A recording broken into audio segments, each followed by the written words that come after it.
Hi everyone. Today in today's lecture I am going to explain you the fundamentals of HPTLC and how it is a new topic in comparison with your TLC. The first and foremost thing is to understand this lecture. You should watch my earlier lecture on TLC. So what exactly happens in any either TLC or HPTLC is you have a stationary phase that is coated on a aluminum plate or a glass slide. So let us take this is your aluminum plate onto which the stationary phase is already coated. The standard dimensions of the stationary phase available in the market, that is pre-coated plates. These are pre-coated plates. That means you need not do anything. The plates are commercially available in the market. The stationary phase is already coated on a aluminum support. Now the standard dimensions is 20 centimeter into 20 centimeter. So this dimension is called as a full plate. So what do you call this? This is called as a full plate. Again, if you have a dimension of 20 centimeter into 10 centimeters, that means you call it as a half plate. So again, let me do it as a half plate. And further, if I use the 20 centimeter into 5 centimeters, it is called as a quarter plate. So these plates are commercially available, or else you can even make your plate on your own. You take a simple glass slide and coat it with the stationary phase of your interest. The stationary phase is again it may be either silica, alumina or cellulose or any other stationary phase of whatever analysis you are interested of. So let us see how to coat a stationary phase. Generally you have a TLC spreader available. The spreader box contains, this is your spreader unit. It contains a knob where you insert your glass slide here. Okay, this is your glass slide, and you have a provision of a handle. This is your handle. Now here, this is filled with your slurry of your stationary phase. That is your slurry of stationary phase. That is either silica or alumina or cellulose or Kieselguhr. Depends upon what analysis you are going to do. Now once you want to coat your plate, you just rotate this knob. Once you rotate the knob, the position of slurry moves in a direction, that is in another direction, thereby the silica falls onto the silica slurry falls onto the glass slide, and once you move the plate with the help of knob, that is the silica or stationary phase is coated onto the the stationary phase uniformly. That is called as with spreading technique. That is called as with TLC spreader. Or you can use simply the pour plate method. You take slurry in your beaker and pour onto a glass slide. By this way also you will do by pour plate method of your analysis of your HPTLC.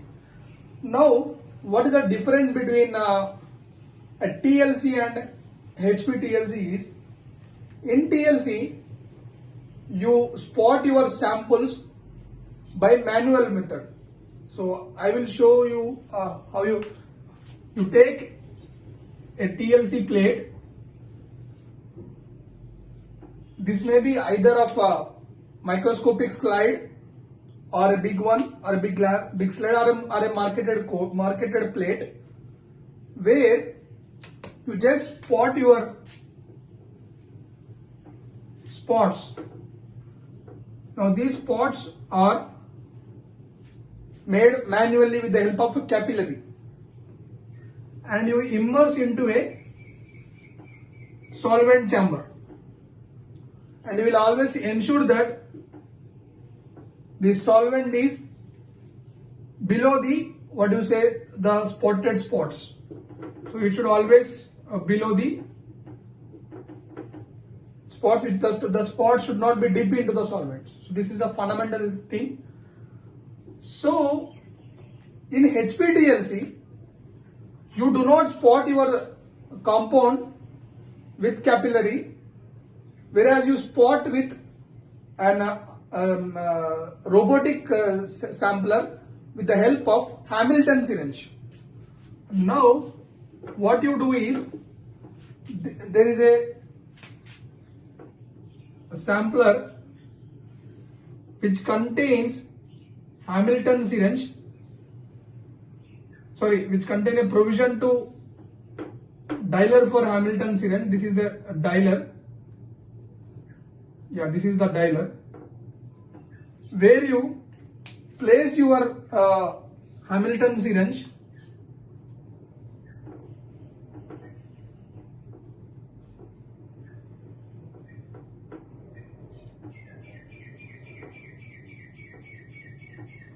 and you program it on your computer. So what volume of sample you need to coat on the plate, and this is your this is your plate, either this commercial or manufactured plate or your coated plate, and whatever the sample of your interest is filled in the micro syringe, that is Hamilton syringe, and you spot equidistantly programmed by the system. This is what this first one is, robotic sampling with the help of Hamilton syringe. So there is no,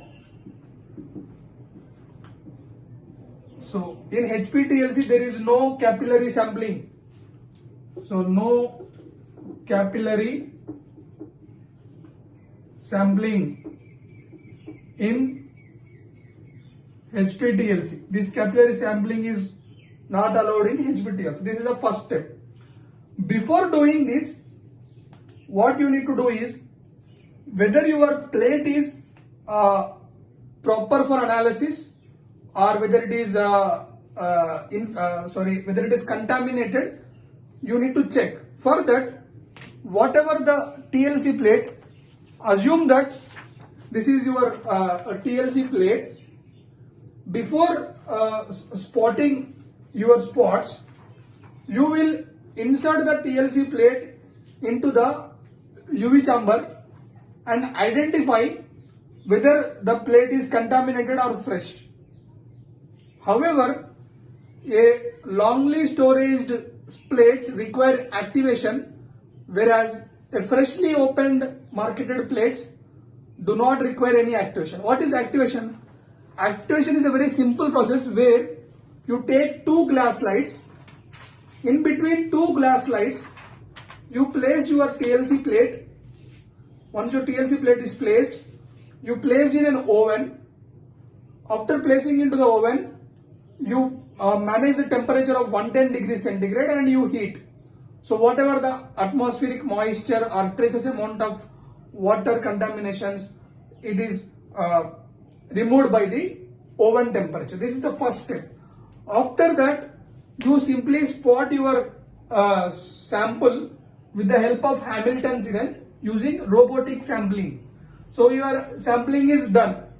Once your sampling is done, you need to run it in a solvent chamber. So now let us see what there are two types of solvent chamber. The first solvent chamber is with flat base. So there is no changes in the base. The base is flat. You insert your plate, that is your TLC plate, up to this point, and your mobile face is filled here, and you run up to 90% of your plate. So this is your 90% of your plate. But the saturation of your TLC chamber is a very big problem in with flat based TLC chambers. So here you have a problem called as edge effect. So to avoid edge, what is edge effect, I will tell you in the next part. To avoid edge effect, we will use twin dwell chambers. That is, your chamber, this is a normal chamber which contains a hump at the between. So that means twin dwelling. That means you have a provision to place two plates in a single TLC chamber. That is why you call it as a twin dwelling chamber. Now you fill your mobile face. Now once you fill your mobile face, you place your TLC plate and you run. So there is no edge effect here, and the chamber saturation is very fast. This is the fundamental information you need to know. Before going into edge effect, you need to know that whatever the chambers you are using, these chambers should be having a filter paper coated walls. The walls should be coated with fine filter papers which are with mobile face. So whatever the mobile face you are going to fill at the bottom, that mobile face should be coated onto the walls. So, and you will have to leave the chamber, that is after closing the lid of the chamber. After closing the lid of the chamber, you will at least 1 to 2 minutes, you will leave the chamber undisturbed. What does it happens? So whatever the filter paper on the walls will absorb the mobile phase and keep the system saturated. If you do not keep the system saturated, what happens is there is ununiform spread of, suppose this is your TLC plate, the mobile phase at the edges do not move fast, at the center moves fast. So your chromatogram will be like this. So the edges do not move fast and the centers move. So this type of chromatogram you see whenever you are the beginner of your TLC plates. So this is one more fundamental. So what is edge effect is the tailing of mobile face at edges of the TLC plate. Suppose this is your TLC plate. Now your mobile face is at the center is moving, whereas edges is not moving with the center. This type of effect is called as edge effect. So this is your fundamental, one more fundamental of edge effect. Once your mobile face is run on a TLC plate, now in HPTLC there is one more option of UV chamber. So you will place the TLC plate inside the UV chamber. So now your TLC plate is placed here. Okay. Now UV chamber will again tells you based upon the characteristic UV spots of your analysis. Done. After this, Again, you have one more chamber called as densitometric channel or scanners. Densitometric scanners.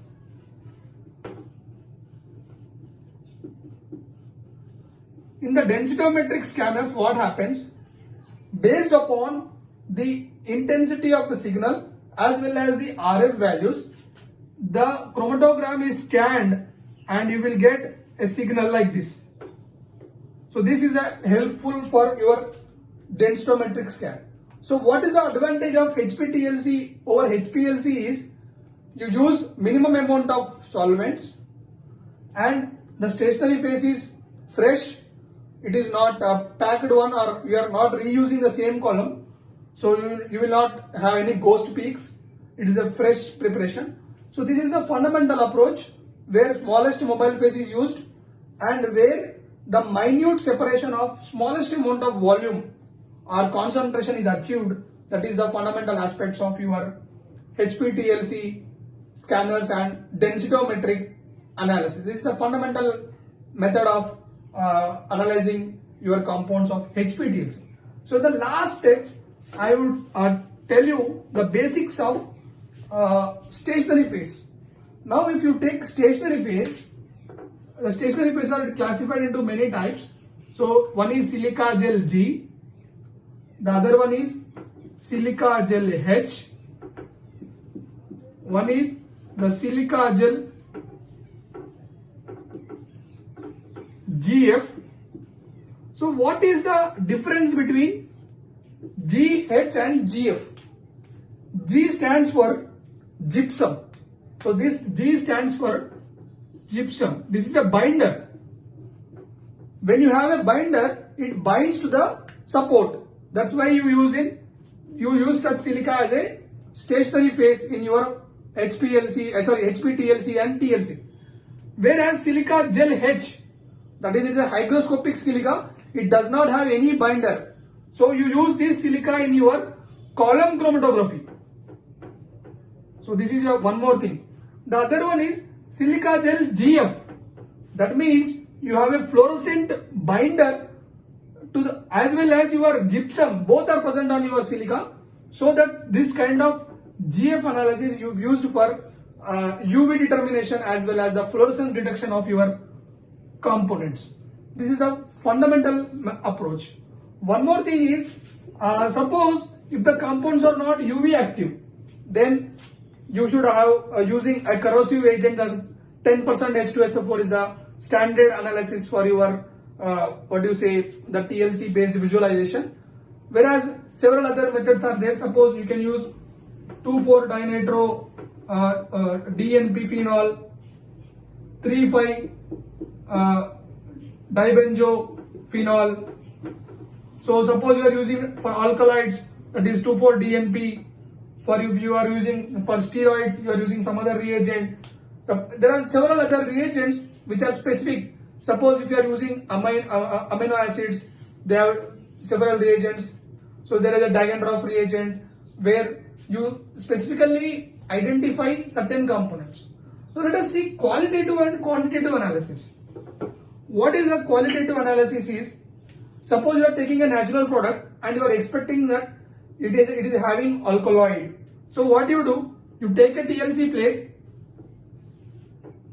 Yes, my TLC plate is ready. And I spot a standard alkaloid. So I am spotting the standard alkaloid. And I will spot my test sample. Suppose if those two spots have same RF values, that means there is a probability of having that same alkaloid in the test as well as similar to your standard. So this is what your analysis is. Further, you have an analytical protocol called as RF and RX. So the RF stands for rate of movement of solute divided by solvent front. What does it mean? Suppose if you have a TLC plate, suppose that solute moved up to this point, whereas solvent front up to this point, the distance traveled by the solute divided by the distance traveled by the solvent front is called as RF, whereas Rx stands for distance traveled by the standard, by the distance traveled by the analyte or component. This type of analysis is also called as qualitative and quantitative method of analyzing the unknown substances using HPTLC. So what are the components of HPTLC? Stationary phase, mobile phase, robotic sampler, the other one is your UV scanner, and the densitometric scanners. These are the basic fundamentals of your HPTLC, so which are in similar to your TLC. Please watch my earlier lecture of TLC to get further understanding of HPTLC. Hope you understand. Subscribe to my channel and share among your friends. Thank you.